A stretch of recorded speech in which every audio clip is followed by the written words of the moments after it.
This week, Facebook claims to have discovered a network of Russia-linked accounts, pages, and events that were seeking to influence the midterm elections.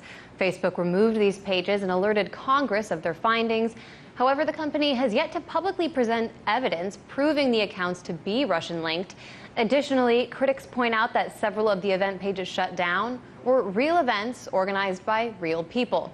The events removed included a counter-demonstration to the Unite the Right to march scheduled for later this month, as well as several pages advocating for the abolition of immigration and customs enforcement. To discuss, we turn to Daniel McAdams, Executive Director of the Ron Paul Institute. Well, Daniel, as I mentioned, Facebook has yet to explain how they determine these accounts are Russian-linked. Do you think groups that fall outside the traditional political spectrum or within perhaps the political center should be concerned that they're going to be accused of being Russian agitators? Well, there are a number of things I think to unpack here. First of all, the essential thing is that they got it wrong, and you pointed that out in your introduction. They were wrong. There were several accounts that said, hey, wait a minute, you have just ruined a counter-demonstration against white nationalists that we've been planning for a long time by calling us fake. And I think that's significant because they like to portray themselves as having all of this, the forensics lab of the Atlantic Council behind them. It's all scientific. But no, they got it wrong, and they got it very wrong. So I think it really is at play here, which is very interesting because they want to say that we are sowing dissent. These sites are sowing dissent. They're trying to divide Americans, when in fact they're not saying anything different than Americans are already saying.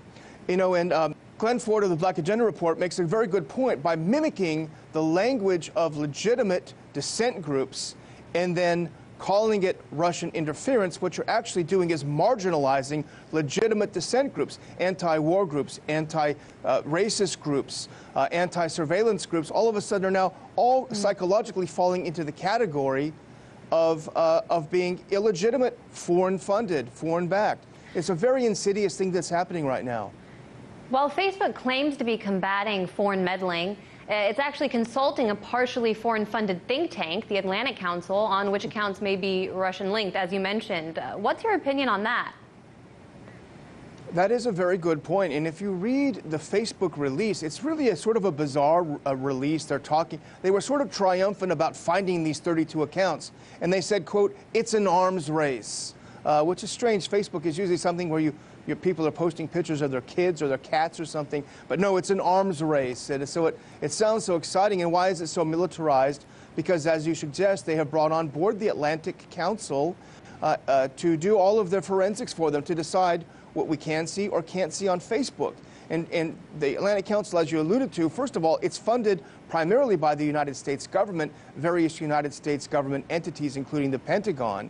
So you have a situation where the United States government is funding an organization that tells Facebook what they're allowed to show us and what they're not allowed. How is that any different than how the Chinese are said to approach Facebook, where they want to be able to censor it beforehand? So we shouldn't be so high and mighty about the Chinese when the exact same thing is happening. But your point about foreign funding is very important too, Anya, because the Atlantic Council, here is the ultimate irony. The Atlantic Council has been hired to suss out and get rid of foreign meddling on Facebook, when, as you point out, they themselves are funded by foreign governments, over $1 million by the United Arab Emirates, which are heavily involved in Syria, of course, and the tragedy in Yemen. So this is a foreign-funded entity meddling in Facebook to prevent meddling by foreigners in Facebook. It's almost a really bad joke. Well, more and more we see private social media companies bending to the narrative of the government and even acting on its behalf. What does that mean for users of social media? Well, these, of course, you could say on the one hand, these are private companies. We're not demanding that the government get involved. They shouldn't get involved, but in fact, the government is already involved. When you have government-funded entities pretending that they're some sort of forensic labs, they have it all down to a science, they're going to tell us where the Russians are. They get it wrong a lot of the time, but the headlines by then, who's reading about it that much today, Anya? Not very many people. The headlines are out there. The Russians are at it again. That's all they need to do. They need to continue keeping this psychological, keeping this frenzy, this fear alive, and that's what they're very successful. This is an absolute psychological operation. Well, we appreciate you coming on today to add some sanity to the conversation there. Daniel McAdams, Executive Director of the Ron Paul Institute. Thanks a lot. Hey YouTube, thanks for checking out our channel. We hope you enjoyed the video. We have tons of content for you just like this. For more of RT America's one-of-a-kind news and analysis, be sure to subscribe and never stop questioning more.